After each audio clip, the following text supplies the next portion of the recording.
All right, welcome everyone. Thanks for joining in for our webinar today. As folks are joining, would love for you to use the chat box. Go ahead and type in where you're calling in from, whether it's the Bay Area or somewhere outside. And if you want to put your organization as well, we'd love to know kind of what companies and organizations are represented. Got someone here from San Francisco. Cleveland, Ohio, great. San Diego.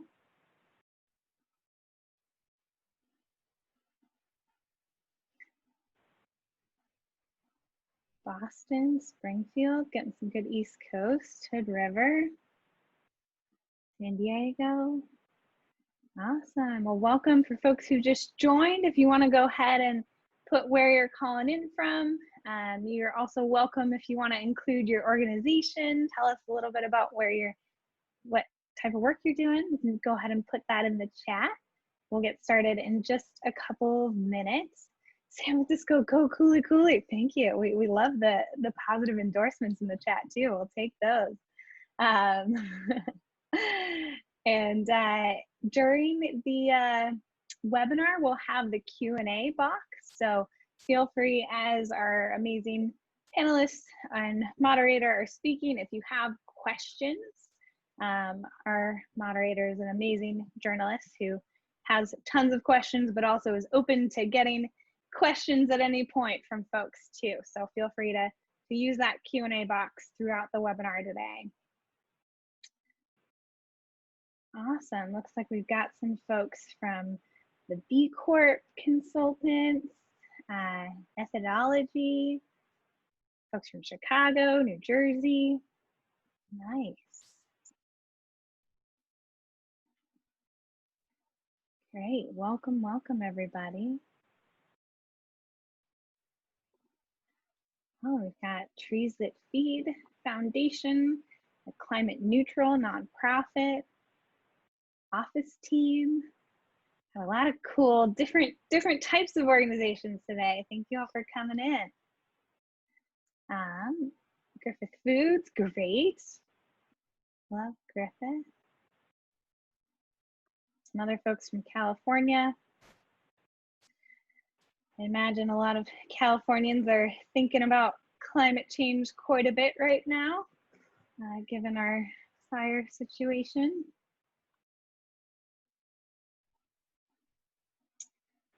Cool, looks like we're getting a few more folks coming in. If you're new, go ahead and type in the chat where you're calling in from. If you want to include your organization, would love to know that as well. We've even got someone here from Uganda. Wow, must be pretty late your time. Thanks for calling in. We appreciate it.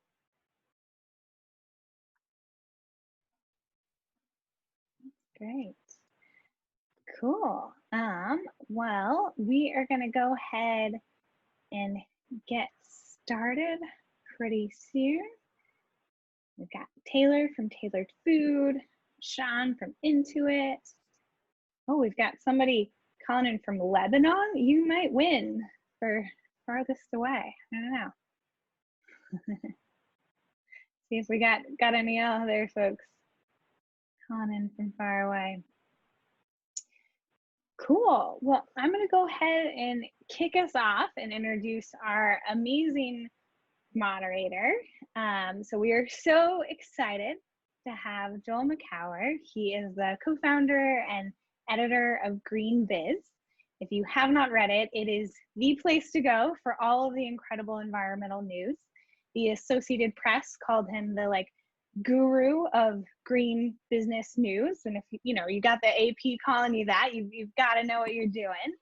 And we at Kuli Kuli have been working with him for a while. He was kind enough. Green Biz has written about us a few times. And then I think I was also on their list of under 30 entrepreneurs at one point, although I'm now sadly overaged out of that one. And when we were thinking about this topic, it's something Kuli Kuli's been thinking about a lot, and we just think that consumers want more companies to be sustainable. And there's been some interesting research that even during COVID, around 86% of consumers have said that they still look for sustainability in their products. And actually, even 43% of people they surveyed who had gotten laid off recently still said that they would pay more for sustainable products. And when asked what kinds of products, they actually pointed out to food as being the ones that they are looking at the most. And so we thought that we would get together with a few people we admire most who are really doing some amazing work on this topic and have a discussion about what the food industry can do to really move forward towards carbon neutrality, and also what that looks like, particularly in the time of COVID. So I know we're all thinking a lot about COVID, probably for many of the Californians, thinking a lot about that, 360 fires going on in our state, and the fact that Death Valley just had the hottest temperature on record. So I think this is a really great time for all of us to be thinking about it. So Joel, I will let you take it away. Great. Thank you, Lisa. Yeah, this is a remarkable moment, and it's not just the pandemic, the recession, the political and social upheaval, but it's the wildfires, the heat waves and everything. And that's, just in California, and we've seen now the Arctic. I was reading that the permafrost problems, one of the oil companies that's drilling in the Arctic is actually having to freeze the ground. Talk about ironies of just absurdities. Freeze the ground in order to make it stable enough to put the drilling equipment to get more oil and gas. I mean, where are we at here? But throughout all this insanity, there's been this push for net zero. It's become one of the great terms in business these days. Net zero energy, net zero carbon, net zero water, materials, buildings, cities, and probably a few other things I'm not thinking of. And every week there's some other commitment. Just a few examples. Last month, a bunch of big multinationals, Microsoft, Danone, Nike, Unilever, Starbucks, Maersk, the big shipping company, Mercedes-Benz, launched a new forum dedicated to sharing resources, tactics, and strategies aimed at speeding up the company's transitions to net zero. One of the big utilities in the Midwest, last month, Alliant, announced its commitment to net zero carbon emissions by 2050. Apple unveiled its plan that by 2030, every Apple device sold will have a net zero climate impact. Earlier this month, a bunch of global investors representing more than $16 trillion in assets released a framework, a blueprint to help investors contribute to achieving net zero emissions by mid-century. Joe Biden's energy plan calls for net zero emissions for electricity by 2035. And get this, just yesterday, the state of Louisiana said the governors signed a legislation that will aim to achieve net zero emissions statewide by 2050. Louisiana, isn't that your state? Is that where you're from? Next door, Mississippi, but that's great to hear. Okay, I was in the neighborhood. Okay, so what may be most remarkable about all this is that it isn't necessarily the boldness or the audacity of these kind of commitments. It's that it's happening in this terrifying moment that we're in, amidst all these chaotic challenges we're facing as a nation and as a world. And while you may agree that the goal of zero may be less than inspiring, or that some of the timetables may seem too long given the immediacy of these existential threats that we have, you'll probably agree with me that the fact that this is happening in even any fashion is pretty revolutionary. And what excites me about all this is the innovation coming out of all this. The net zero wave is stimulating innovators, entrepreneurs, investors, corporate R&D departments to support and grow any number of a whole new generation of technologies that support these net zero commitments. But getting from here to zero is easy to say, hard to do. And so that's like most things in sustainability. It's not a straight path. It takes time, takes resources, it takes patience. So what does it take to get to net zero in the sustainable food world? What are the challenges? How do you move through them?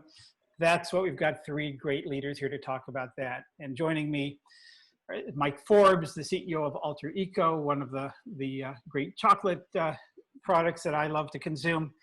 Erin Callahan, the director of the Climate Collaborative. She'll talk a little bit about what that is. And of course, our host and returning champ, Lisa Curtis, founder and CEO of Kuli Kuli. So for the next 50 minutes, we're going to have a conversation among ourselves, but you can ask questions at any time. As Lisa said, using the Q&A link that's at the bottom of your screen. You can do that starting right now. So let's go around the horn first. And Mike, I want to start with you. First of all, talk a little bit about your company, but in that context, I want to hear a little bit about what does carbon neutrality mean, or where are you in that journey? Got it. Perfect. Thank you for having us. My name is Mike Forbes, as you mentioned. I'm the CEO of Alter Eco. We pride ourselves on being a different type of company that weaves sustainability into absolutely everything we do, with the idea being that anything we sell, and it's largely chocolate, should be better for the farmer that produces it, better for the planet that provides it, and just awesome for people who eat it. And so for us, when we think of carbon neutrality in our journey, first of all, it's an essential part of what we are as a company. And I think everything we see in the news, and everybody has their own moment. And I think for me, it was actually when I was visiting our growers in Ecuador and realized that, crops are being installed now with drip irrigation in what used to be a rainforest. So that tells you where the climate is headed. It's essential to reverse this, and everybody talks about it in the research. The other piece for us is I think everyone focuses on the number. What is your carbon number? It's much more than a number. What this really is about is a mindset, and it's a mindset of relentless innovation and experimentation to try to fundamentally change your number, not just offset it. And so a lot of where we think we can help both for our company and the broader planet is to be on that cutting edge of innovation so that we can create ideas that then other people can run with and make even better. And so in our pillar areas around farmers, forest, waste, and overall carbon, we're always every year trying to experiment and try new things, some of which we can measure, some of which we can't, but we think they're going to be good ideas in every part of that spectrum to, contribute to a broader solution. Yeah. Mike, you mentioned your carbon number as the focus. I'm not actually sure what number that is. So, and I'm pretty sure others may also be similarly. Is that carbon per unit or per dollar of revenue? What are you referring to there? Yeah. So by carbon number, it's for us how we measure it, and we work with an external firm called Watershed to come in and help us understand the tons of carbon emitted by our overall business processes. And we actually get that broken down through the process, and how much of it is done by, our growing practices, how much is done by logistics, truck or plane or what have you, how much is in packaging, and how much is in manufacturing, and are actually even just office processes. People who are flying to a show, that creates carbon that needs to be, managed. So that's the overall number. And then once we get that number, it's 4,000 tons, and we see where that is in every area of the supply chain. That helps us really start to think intelligently about how we can make that better. And sometimes we see really interesting things. Like this year, one of the things that surprised us is our logistics number was higher than we thought. And we saw how it related back to a business process. We weren't super great last year at forecasting how much we were going to sell and when. And when that happens, you need to rush transportation, air freight, or dedicated trucks. And then boom, when you're doing that, I think shipping something on an airplane instead of a boat, I think it's 40x at least the carbon emissions. And so we found opportunities where, here's a business process we're not great at that actually leads to a carbon problem. And then we can work together to solve that. So that's how I think about carbon number and kind of its piece in our puzzle. Yeah, and it really points up the level of detail, granularity that you need to get into and operationally to really figure this stuff out. We'll come back to that, and I want to hear a few more questions, but let's move over to Erin Callahan, Climate Collaborative. Erin, I'm not sure, I'm sure it's pretty well known in this particular audience, but give us the elevator pitch on the collaborative and then talk about climate neutrality. Thanks, Joel. And I'm really excited to be here today with two rock star companies and Joel. We have such a wealth of wisdom and guidance here for people on the call. And for those of you in California, I just want to say, I hope you guys are holding up amid the fires. It's not a good day to be talking about climate change. I think one of the things I was going to say today is that climate change is the next big crisis. But I think what we see today is that it's the current big crisis. There are many crises that we're facing as a society right now. Too many. It's a stressful time, but we are seeing that it is one of them, and that it is one of them for the food system in particular. I'm part of a community-supported agriculture program run out of the Central Valley of California, and got a notice today that our deliveries this week were going to be adjusted because they're trying to keep the workers safe and they're trying to keep the crops safe. So this is something that is affecting our food system today all around us. And that's really what the work of the Climate Collaborative is about. So we launched about 3.5 years ago as a community and network and roadmap for companies who are looking to address the emissions within their supply chains and operations, to figure out where to get started.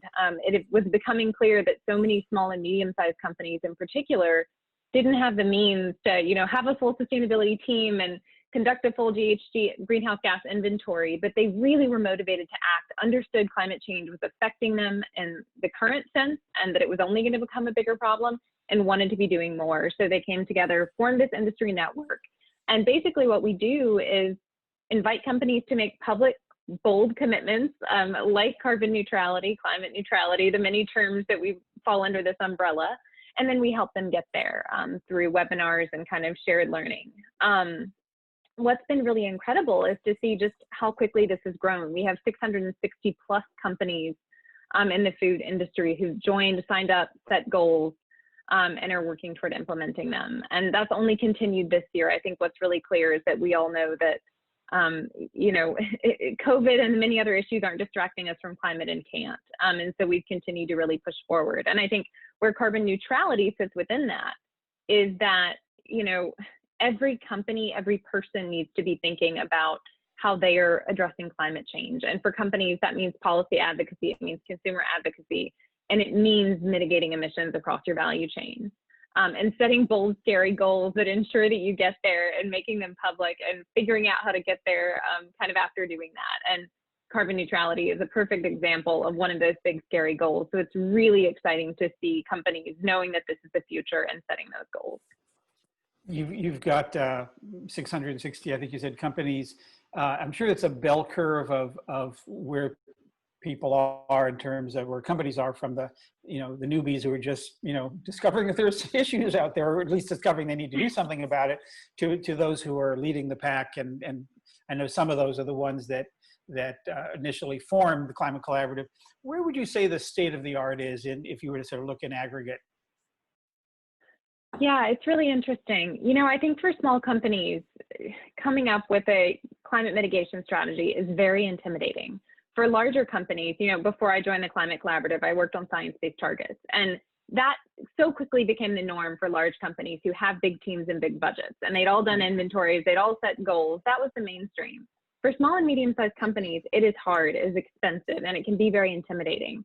So what I saw when I came into this new role was a highly motivated group of companies that needed to learn from each other and kind of get access to better resources. And over the past few years, I think we've seen more and more resources helping smaller companies do materiality assessments, figure out where their emissions are concentrated in their operations and value chains, and try to get the resources to figure out how they can do it. I think we already heard from Mike that they're working with partners. I think one of the key takeaways is small companies especially can't do this alone. No one's doing it alone, but especially small companies. And I think over the past few years, you've seen a real rise in those small and medium-sized companies setting bold targets, trying to go climate neutral, carbon positive. And that's been really excited to see smaller companies catch up to that. And I think Kuli Kuli and Alter Ego have been two of the kind of forerunners in that. Yeah, well, the collaboration thing is just as true among big companies. I mentioned some, at the beginning, there's Microsoft and Nike and Danone and a bunch of others, and the shipping, Maersk and Mercedes coming together to form this frame, to how do we all learn from one another? How do we do things together that none of us can do alone? But let's move over to Lisa and Kuli Kuli. I bet there are a few people on this who have never heard the word Moringa and probably don't know a little bit about it. So maybe you can give us that pitch and then talk about the climate neutrality piece.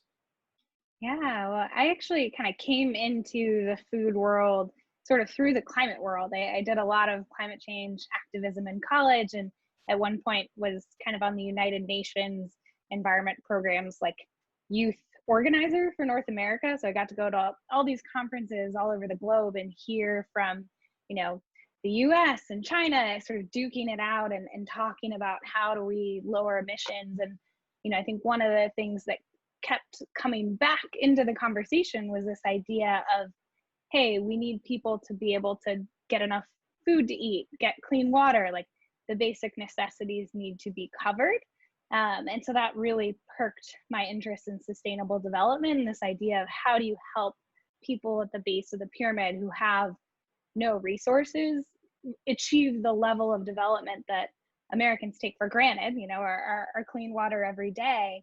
But how do you do that in a way that really helps them flourish economically and at the same time protects the environment, and basically, leapfrogging leapfrogging landlines the same way we've done it with cell phones. And so I started Kuli Kuli after working with this tree, Moringa, in the Peace Corps. And one of the things that I love about Moringa is that it is a really fast growing tree. It's actually a great absorber of carbon. There's a couple studies show it's like 20 times better at absorbing carbon than sort of normal vegetation because it grows so quickly.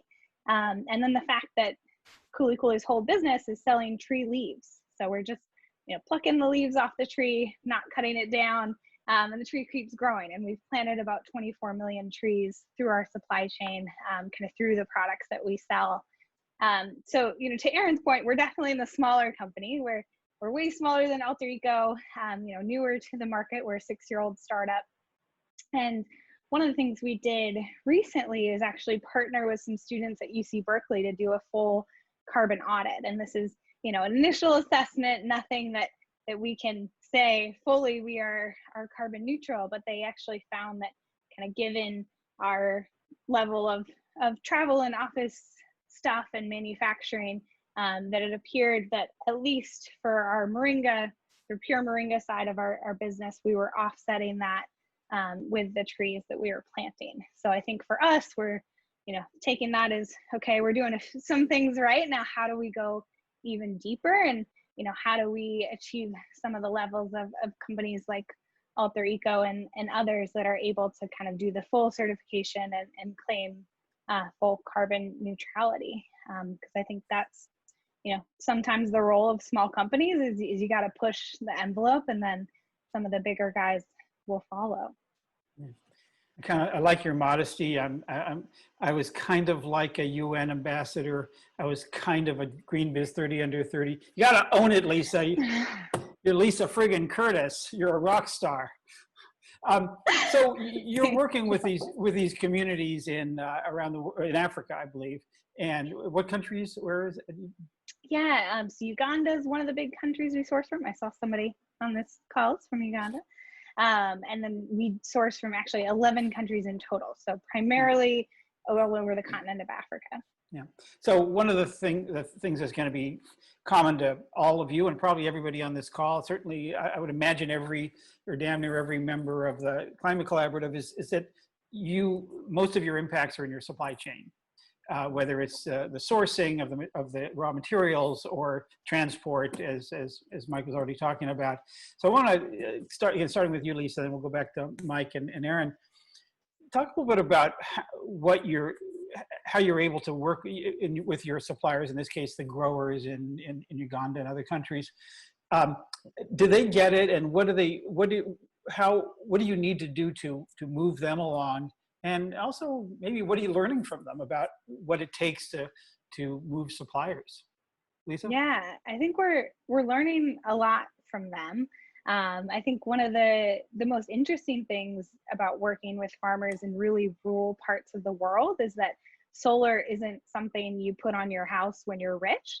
Solar is a necessity because there's no power otherwise.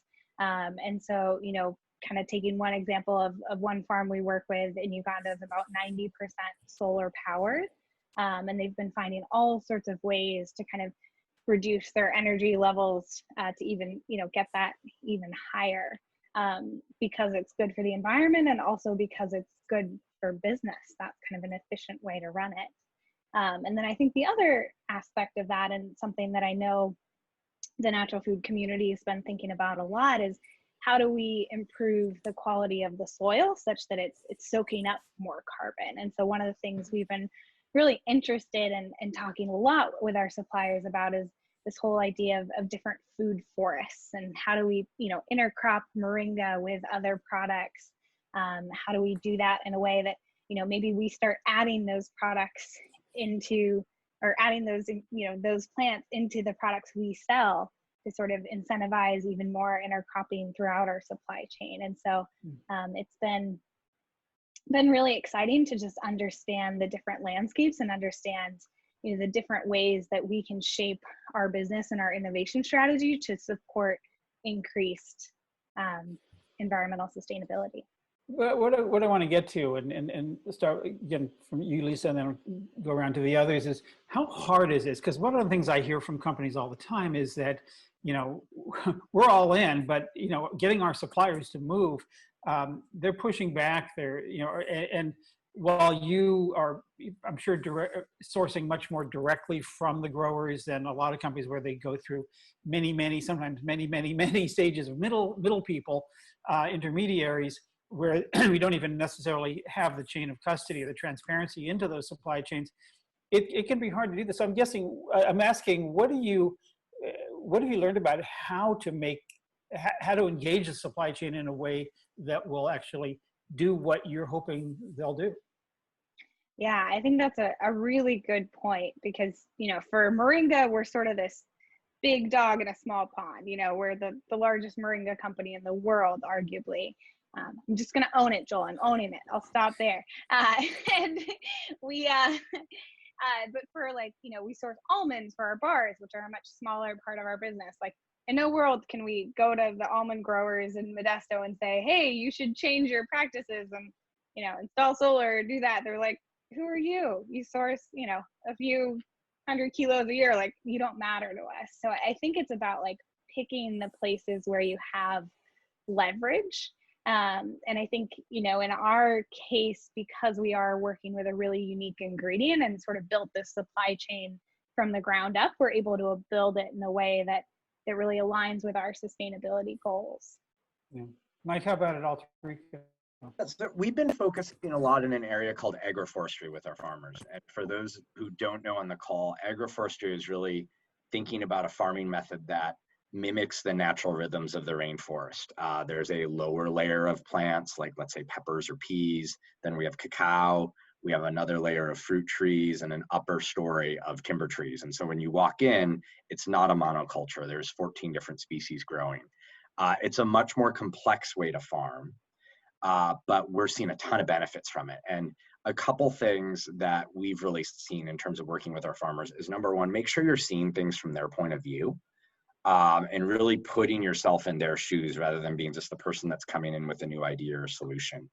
And one of the things that we see with our farmers that really does motivate them is we've seen that you can make more money as a farmer adopting an agroforestry model, because you have more crops to sell, you can handle different fluctuations, all those sorts of things. And I think that's something that you really need to put yourself in the farmer's shoes and understand their way of living and their challenges to really emphasize with that and propose a different model.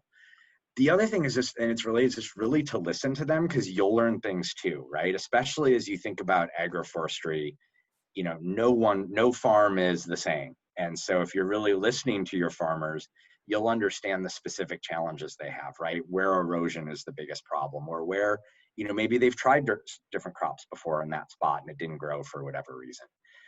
We're learning surprising things from them too, which are great. One of the things we've learned from the agroforestry model is that the farmers are actually happier. And that's something we didn't think coming in to sort of measure happiness.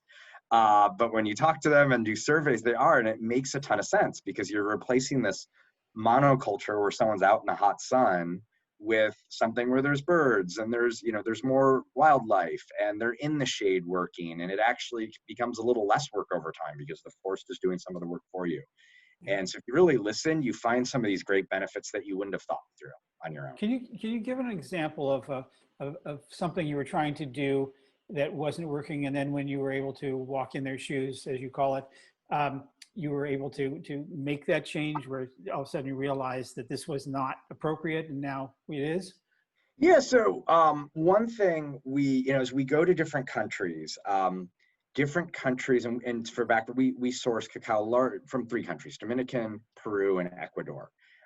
Let's say the timber story of agroforestry, which is the top story. There are actually different regulations in different countries on how you even need to register your trees with the government before you can cut them and bring that to market. And that actually creates some other interesting incentives in Peru, for example. So one of the things we've learned is, okay, maybe in Peru, now that we've listened to the farmers and understand that challenge around timber and just what the market price is for our timber, okay, maybe we change that mix in the agroforestry a little bit and we do some other things. And then again, gets back to the idea that, that there is no one specific model that works perfectly everywhere. It's understanding the dynamics of that farm and then adapting what you plant and how you plant. And we also see that a lot because obviously some farmers are on our hillsides, some get different levels of sun, and then you have to change the crop mix. Yeah. Great. Aaron, I know supply chain is a big part of what all your members are grappling with. What are you learning about that? What are you seeing as sort of the pathways or any great examples of what is working? Yeah. There's a lot of trends that we're seeing in this industry. And I think the natural products industry, the kind of community of companies we're working with, are really ahead of their peers and have been real leaders in things like regenerative agriculture, which is really catching fire, and kind of this exploration of how we can use soil as a viable carbon sink. I think I'm wondering if it would be useful. It seems like we have a very informed audience, but I just kind of want to take a step back in framing this answer up to just say that when we look at carbon neutrality, we're talking about removing the same amount of carbon dioxide from the atmosphere as you're emitting as a company. And so ideally, you're grounding that not just in kind of purchasing offsets, but in your own emissions reductions as a starting point, getting your emissions down to as low a point as possible, and then trying to see if you can use soil or forest as a carbon sink, which we have great examples of how Kuli Kuli and Alter Eco are doing that just from what they've just outlined. I think what we're seeing at the Climate Collaborative is companies definitely exploring new viable ways to create carbon sinks and how you structure projects up your supply chain. I think for any company looking to reduce their supply chain emissions, it again can be very intimidating, especially if you're a small company, as Lisa said. So I think what I hear again and again from companies is, one, that thing of what Mike just said, of being curious and asking questions. And often you can build a lot of relationships and progress just through curiosity alone.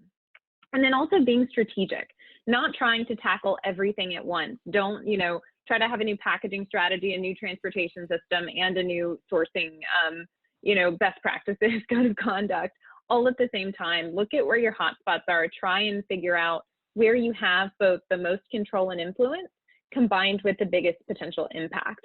And look at what you can do there and go really deep in that. And that's where you've seen, Alter Eco become a leader in agroforestry systems globally. They went really deep in where they know that they could have an impact and make a difference and create a kind of new model for other companies to pick up. And then look at if you can structure a project in that area. And some of our companies have built out their own really cool projects. And I'm thinking of, Dr. Bronner's Patagonia. We have some real leaders that we work with that are creating new open source platforms that they're kind of wanting other companies to copy them on. Even General Mills, of all companies, has done a huge amount to set really bold goals on regenerative agriculture and try and bring as many companies along with them. Stonyfield's done the same with their open team farm system. So we have a lot of companies that are actively wanting to bring others along with them.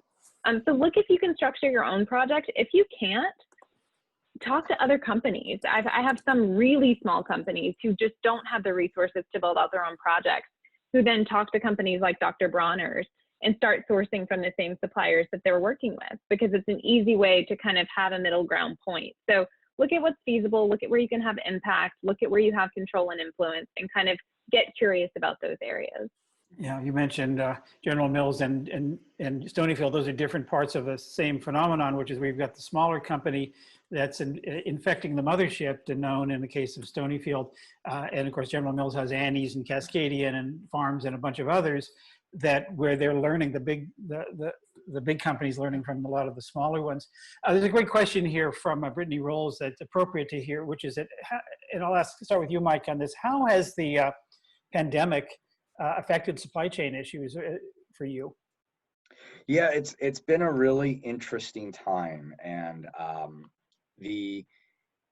it's even really changed how we work with and talk to suppliers. You know, supply chain can come down to, you know, where's this project at? Is this container leaving? Those sorts of things. And what we realized talking to our farmers is, how are you? Is like, it's made it even more difficult to be a farmer in a third world country right now. And so an example I think about is, you know, we heard from the president of one of our co-ops that, you know, supplies we still take roughly for granted in the US. Bleach might not be at the grocery store this week, but it will be there next week. It's not available in the countryside in Ecuador right now, or if it is, it's 3 times the price. And so in some ways, COVID's made us change some of our plans. You know, we had a plan as a company, we wanted to physically visit every co-op this year. That's not going to be possible. We're going to have to find new ways to communicate.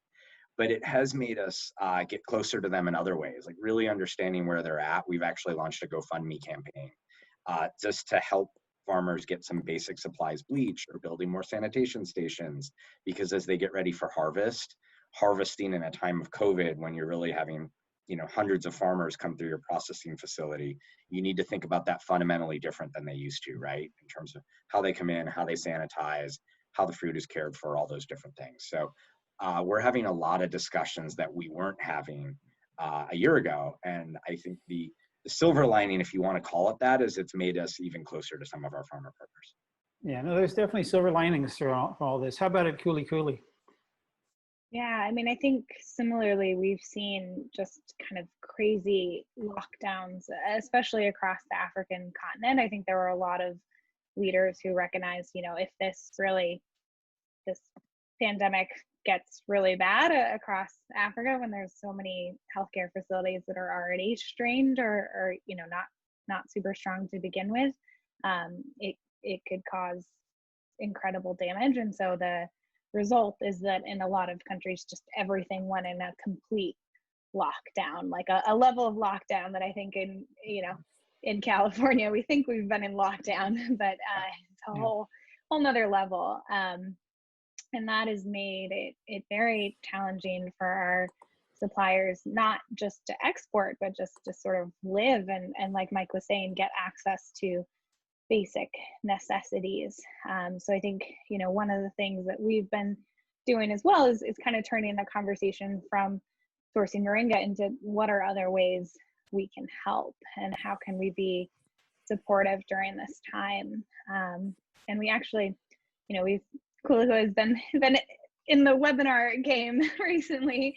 And we had 2 webinars previously to this where we were featuring different suppliers of ours, because I think it was interesting for us, and I think interesting for a lot of people to hear what it's like in rural Uganda. You know, that's not something you read about in our very American-centric media.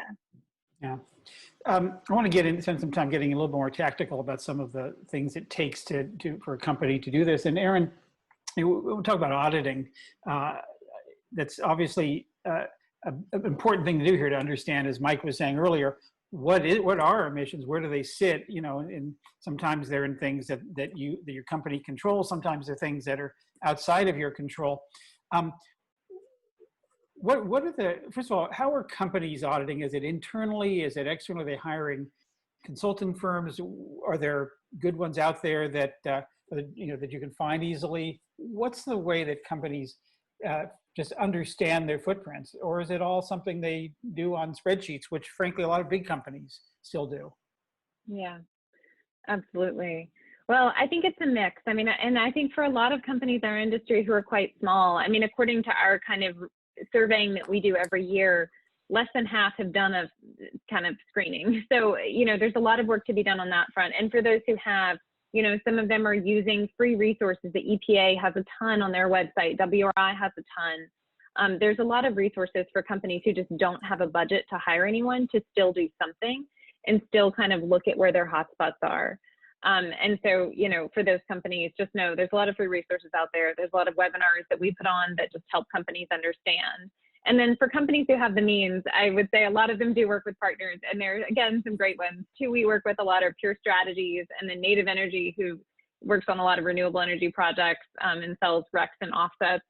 for companies and that are just really high quality and go deep. So we work with a couple of partners who are just high quality and work with a lot of small and medium-sized companies. So there's a variety of ways to get there. I think we have, Climate Neutral is represented on today's call. They have their own kind of screening tool. It's a lot and very intimidating to look at all three scopes of your emissions, your direct and indirect emissions. It's one thing to look at your kind of bills for energy use, and another to kind of look at upstream in your supply chain, what your suppliers are emitting and how you're transporting goods and business travel and all of that. It can be a lot. So I think that, again, either going with one of these kind of free open tools and just starting to look. There's some emissions calculators that companies use. There's a lot that can give you a general sense, even if you don't have the budget to work with an explicit partner. And if you do, it will be really helpful, I would say, from the companies that we work with. And I think it's important that, as you started to say, and I'll just make more explicit, that there's blunt instrument approaches where you can get, which are still very good because you at least get something. And there's ones that are much, much more detailed. And then there's the three scopes in terms of your energy you're buying and the emissions that you control within your fence line, and then there's supply chain. What are the resources that the Climate Collaborative makes available? Is it just to members, or is it beyond that? And what does it take to be a member? Well, it's free. We actually don't have members. When we launched, we really wanted to keep it as an inclusive open source platform and community. So we're not giving a green stamp to companies saying, you're doing great, you're doing enough. We don't think any company can say that. We don't think any person can say that when it comes to climate. So what we're really trying to do is create an inclusive peer-to-peer network of companies who are learning from each other and from experts. We tend to work kind of outside the scope of the three emission scopes. We work mostly with the supply chain, I would say. So we're inviting companies to make explicit commitments around things like packaging and regenerative ag and deforestation and food waste, all of which fit into those categories, transportation. So it's all looking at kind of a lot of the scope 3 categories and saying, here's what you can do in this area, regardless of whether you've done a full inventory or footprint. And we host webinars and have free trainings and resources on our website and try to just serve as kind of a clearinghouse because this is complex and intimidating for companies to get involved in. And it's all free resources. So we host webinars and a lot like this one. It's nice to be on the panel side rather than the production side, but where we just try to share company voices and stories and kind of make companies feel less alone, because it can be daunting to be the only person in a company working on this who also has other stuff going on. They also work on marketing or sourcing, and they're just trying to take this on as a passion project. And so getting connected to others in the industry who are like-minded can be great. So I use the wrong term, but what do you call the 660 companies that are connected if they're not members? What are they? They are committed companies, and they're members of our community, and they're part of our network. So that's really what we look at. Yeah. Members of your community. Okay, I'm sorry. I'm on your advisory board. I should know this, but I always assumed they were members. Everyone gets it confused. Yeah. You are not alone. Go ahead, Mike. Yes, to the point you mentioned, if folks want to get started, one of the things that we started at Alter Eco the last year or so, and we found really effective, is have a cross-functional sustainability team. Ask at the company who wants to be involved and spend a little extra time on various projects. And we've done everything from living income to, we're even going to start probably doing an oral history of stuff that Alter Eco's done in the past, just so we capture that. You'd be amazed how many people do want to sign up, and then you're not alone. At least you have a couple of other friends to start the meeting with. And really, sometimes it's helpful to look at things that are doable first, rather than look at the whole picture. Alter Eco, we started doing this on spreadsheets ourselves and have kind of moved on to where we have Watershed as a partner that helps us with some things. But baby steps are okay. And I think everybody on this call can at least start by saying, geez, let's just make an inventory of all the flights we've taken. That might not be the biggest thing, but it is something that everybody can go back in their calendar and look at. And then suddenly you have more people in your organization getting involved and getting interested.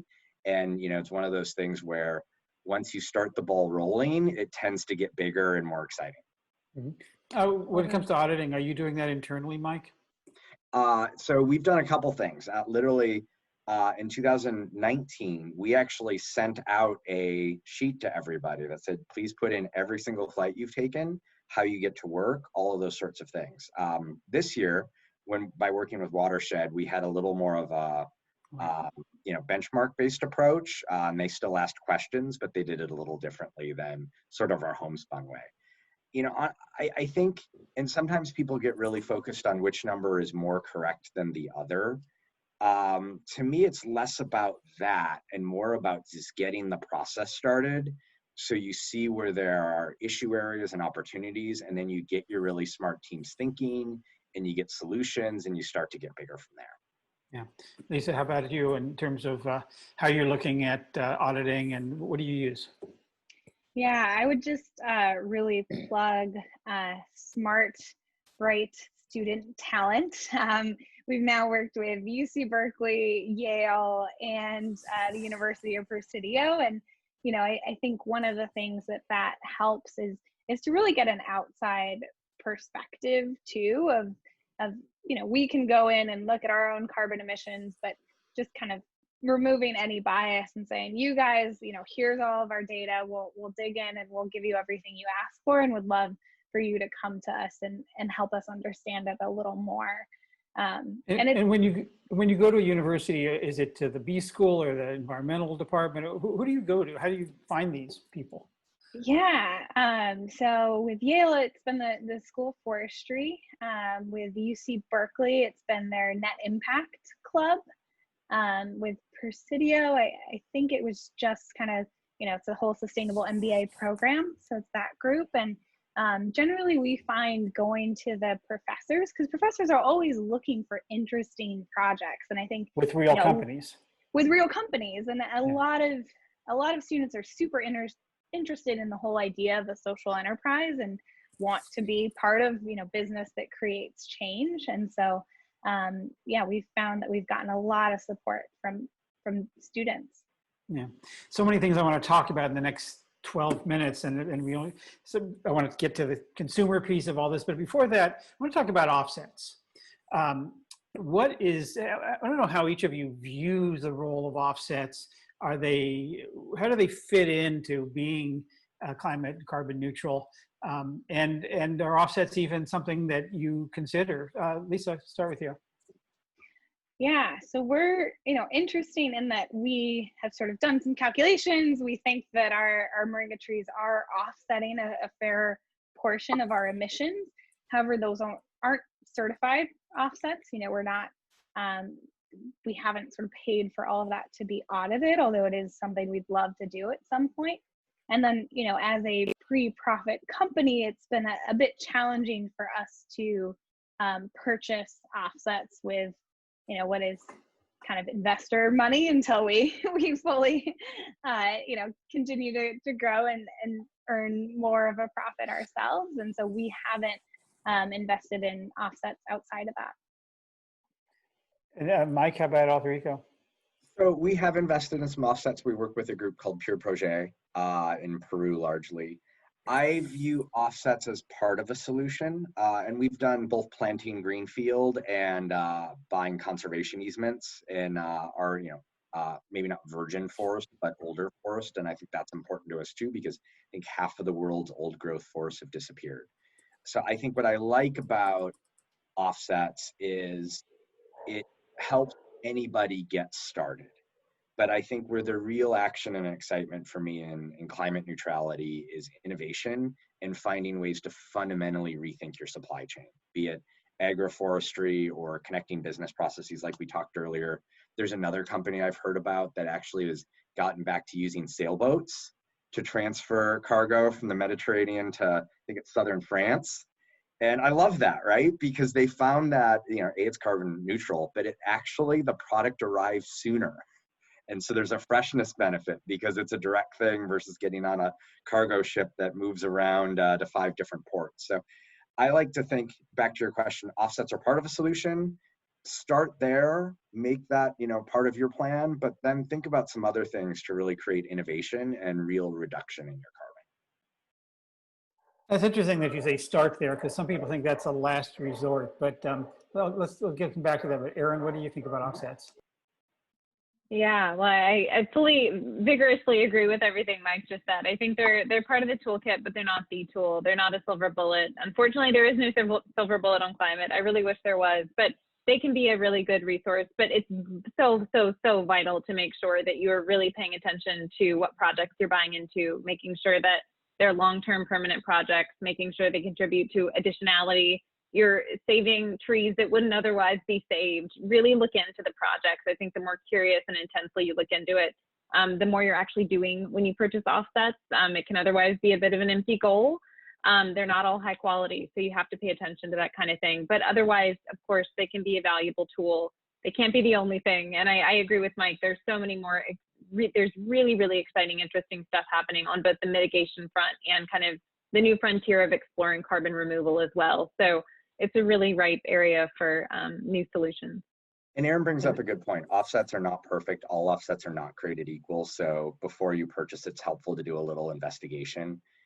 Where I think they're helpful too, especially if you're new. The workout analogy, the hardest part of working out is actually establishing the cadence and the habit of getting off the couch every day.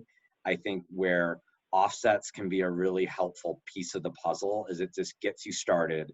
And then when you've got the cross-functional team, you've measured something, you're offsetting something, you're going to have smart people who say, what's next? Let's go beyond the offset. Let's do this, this, and this. And that's when really fun things start. Yeah. It's maybe worth mentioning that Alter Ego has been a leader in looking beyond offsets toward insets and seeing how you can actually offset emissions within your own supply chain. And so you guys are such a great example of a company who has been like, but what can we do more? And kind of exploring that.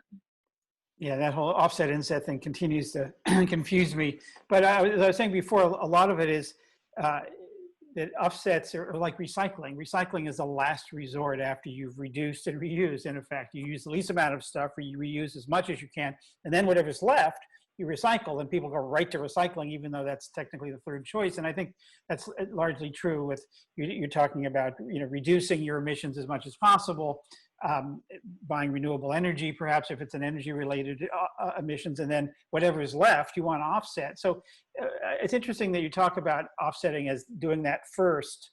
I'm not sure I would agree with that, but I'm just curious how, what you see doing. Lisa, you're shaking, you're nodding there. What are your thoughts there? I mean, I think, I don't know about first or second, or it's all part of the same gambit, but I think it is really interesting just in thinking about what we've been forced by the world to reduce. Everyone's travel has gone down to nearly zero, and I am hoping that we can continue to promote that and say that, hey, all these digital sales meetings have worked pretty well. Like, can we continue to do more of that? It's personally very nice not getting on a plane every week, not to mention the carbon that we're not expending. So could we leave the house once in a while, for Christ's sake? Come on. Leaving the house would be nice. Mike, you look like you wanted to jump in. Here's how I think about something broadly in an organizational change model, which is sometimes you have to make little steps to make big steps. And I would much rather spend time talking about totally compostable packaging, sailing chocolate around the world instead of using a cargo ship, completely biodiesel, or not even biodiesel, but bio-friendly fuels and semi-trucks, things like that. That said, I think there's a group of folks out there who are probably just trying to get started somewhere. And I would hate with them to think, well, geez, because I'm not sure about carbon offsets, I'm just going to do nothing, and sort of not get started and just not get off the couch. And I bet you way back in Alter Eco's history, before we got compostable packaging moving with our truffles, we probably were doing some offsets. I know we were doing some offsets. And I think that got us off the couch in that. And then we started thinking about more things and bigger and better things. And so if every company can kind of start down that path, I think we will be in a really great place 30 years from now, where, we can have this webinar again around a better piece of news, which is that, hey, maybe carbon has peaked in emissions and are starting to come down. Let's all hope for that. And so for that, I think it's going to be a lot quicker than 30 if we're going to have good news. It's got to be kind of soon. Let's toggle over to the consumer piece of this, because obviously you're almost all consumer brands, not all of you, but many of you consumer brands, and you are on this call, on this webinar, but I know some of the audience, or I recognize some sort of B2B companies. What is the role of consumers? Are they pushing you? Are you, how easy is it to explain to them? Do they get it? Mike, I'll start with you. It's a great question. So some consumers get it and really, really care about it. Some don't, and so you'll see different segments. Our position is we know we are going to do things that some folks don't care about right now, but we think they will, and we think other companies will, and so that's why we choose to invest. And it just is part of our DNA. At the end of the day, if you want to get cheaper chocolate, you can get chocolate, somewhere else, not from Alter Eco. So there's a group of folks who love us because they just know we have a commitment level. Thank you. Me too. I think what's important to remember too is sometimes you will get started on the path of a project that maybe consumers don't care about, but they will later. And I would say for us, compostable packaging was like that. When Alter Eco came out with a compostable package, there weren't really that many people who were into it. And now 6 years later, you see every company, launching a goal around this. And sometimes they're far in the future, but you can tell it's hit people's screen, their radar screen of what matters. And so I would encourage people sometimes not to worry too much about if consumers quote unquote care yet. Make a bet on what matters for the planet, what matters for your employees, and things that you think people will care about someday. And that's going to be a great way for you to lead your company. Yeah, Lisa, is that how you see it? Yeah, I'll just add to that I think, nobody walks into the grocery store and says, what's the most sustainable carbon neutral thing here that I can buy? But I think one of the hidden benefits, and we saw this, Joel, you and I raised our hand. We love Alter Eco, and I will often take the truffles to, parties in the world when we were able to do that and be like, guys, this is such a cool company. And look, they're compostable little truffles from Alter Eco. And I think, Kuli Kuli sees that with our consumers kind of getting this virality of oh yeah, and this tree, it's tree leaves, but it's awesome. I can add it to my smoothie. And they tell people about it. And you can't measure that consumer love, but it's so important. And so I fully agree with Mike's point is that you don't do it because the consumer's demanding it. You do it because it's the right thing to do. And then you just know that the consumers who are going to love it will tell many more people. Yeah. Erin, is that the communications and storytelling piece part of what you talk about with your members of your community? Absolutely. And what you guys have just said resonates hugely. And I think, yeah, it's keeping it fun, authentic, and engaging. Bring your consumers along with you and recognize you don't have to have it all figured out before you start talking about this stuff publicly. Just talk about what you're doing. Ask your consumers for feedback. Bring them on the journey with you. I think, a lot of us have been paying attention to how companies responded to the racial justice movement this past summer. And if you look at a brand like Ben & Jerry's and how they put their stake in the ground and made a real mission-focused commitment to not only condemning what happened, but to doing better as a company and laying out the reasons why and laying out how to get consumers involved. It showed you the power that sort of corporate activism can have. And I think when it comes to climate, there are brands starting to do the same. I hope there's going to be way more over the next half a decade. We certainly need it. But yeah, bring your consumers along and make it fun. Don't talk down to them, talk to them and listen. Yeah, there's no doubt that corporate storytelling on climate at the brand level is going to become a thing, a much bigger thing than it is now, and not just from some of the small values-driven companies, but from a lot of the bigger ones. We are sadly at time, and there is so much more to talk about. This is obviously a big topic and a lot of interest in it. And sorry we didn't get to all of your questions, but we touched on as many of them as we could. But let me finish up by thanking you all and handing it back to Lisa. Yeah, just wanted to say thank you, our incredible moderator, our incredible panelists. I'm feeling so inspired. This is the happiest part of my week with all the things that are happening. So, and thank you everyone for joining. This was actually, we had over 200 people register for this webinar, which I think is the most popular one we've had yet. So very cool to see just how many people care about the climate. Thank you all for joining. Yeah. Thank you so much. Stay safe, everyone. Thanks. Bye. Bye.